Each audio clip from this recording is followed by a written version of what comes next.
जय हिंद भाइयों। तो আবারও স্বাগতম জানাই আমার ফোর্স ফিউচার ইউটিউব চ্যানেলে।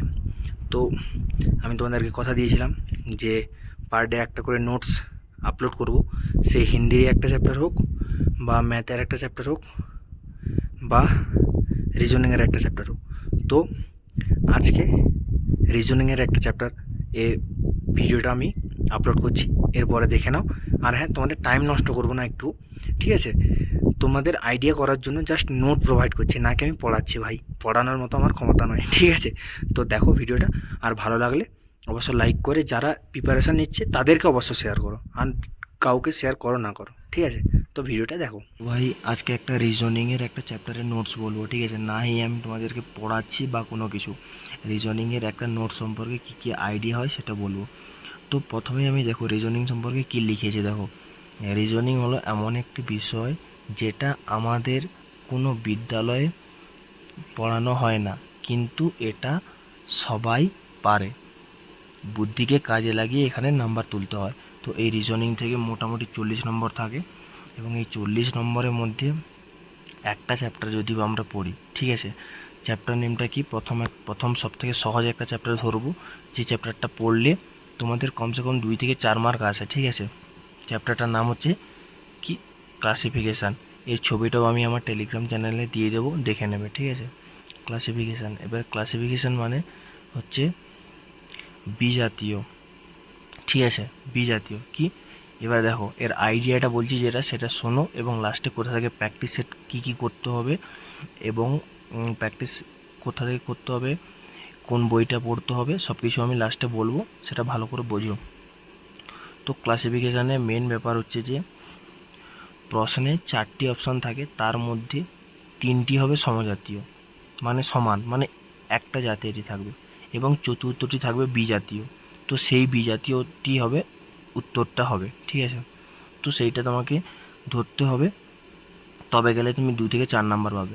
এবারে তুমি এইটা খাতায় লিখতে পারো, এরপরে এক্সাম্পলটা দিলে আরও ভালোভাবে বুঝতে পারবে। এটা তোমাকে জাস্ট একটা নোটস হিসেবে বললাম, ঠিক আছে? আর কিচ্ছু না, এটা নোটস বানানোর কথা নয়, কিন্তু যারা একদমই রিজনিং সম্পর্কে জানেন না তাদের জন্যই, ঠিক আছে? দেখো, যেমন ইট, রড, সিমেন্ট, বাড়ি। উত্তরটা হবে বাড়ি। কেন? ইট, রড, সিমেন্ট দিয়েই তৈরি হয় বাড়ি, আর এটা হচ্ছে শব্দর মধ্যে আসে, হলো। এরপরে দেখো সেকেন্ড, MNOPQR ABS XYZ। এবারে এখানে উত্তরটা ABS হবে। কেন? MNO লাগাতার মানে ক্রমাগত আছে, PQRও ক্রমাগত আছে, কিন্তু এখানে ABC হওয়ার কথা ছিল, কিন্তু ABS আছে, তাই এটা ABSটা উত্তরটা হবে। আর XYZও দেখো ক্রমাগত আছে। এরপরে বলছি, দেখো মাতা, মিত্র, বহন আর পিতা। তো এখানে মিত্র হবে।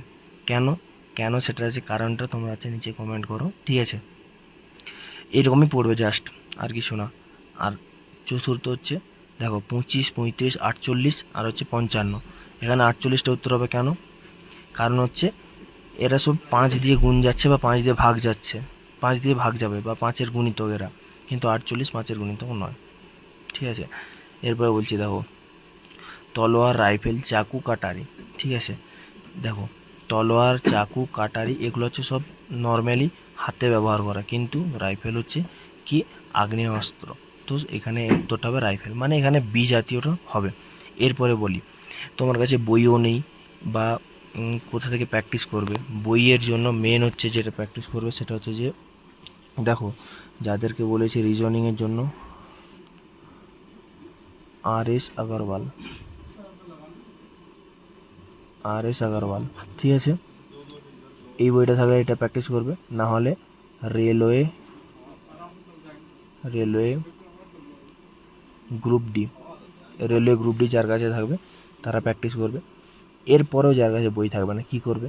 ইউটিউবে ডাইরেক্ট সার্চ করবে রিজনিং, ঠিক আছে? Reasoning classification practice Bengali. এরপরে বলি, দেখো এরকম সার্চ করবে, যে কোনো না যে কোনো ইউটিউব চ্যানেলে আসবে, সেখান থেকে তোমরা প্র্যাকটিস করবে আর উত্তরটা নিজের ধারণার সাথে মিলাবে, ঠিক আছে? এরপরে বলি, দেখো এখান থেকে কিন্তু 2 থেকে 4 মার্ক আসবেই আসবে। জাস্ট এইটুকু একটা ছোট্ট আইডিয়া রাখলে তুমি এটা পারবে, ঠিক আছে? আর কিছু না। এখানে আমি ভিডিওটা সমাপ্ত করলাম। নেক্সট ভিডিও কিন্তু হিন্দির কোনো একটা চ্যাপ্টার নিয়ে করব, ঠিক আছে? মানে ছোট নোট তোমাদেরকে আইডিয়া দেওয়ার জন্য, পড়াচ্ছি না ভাই, তোমাদেরকে পড়ানোর আমার ক্ষমতা নেই, ঠিক আছে? তো নেক্সট ভিডিওটা হিন্দির কোনো একটা চ্যাপ্টার নিয়ে করবো। দেখা হচ্ছে নেক্সট ভিডিওতে।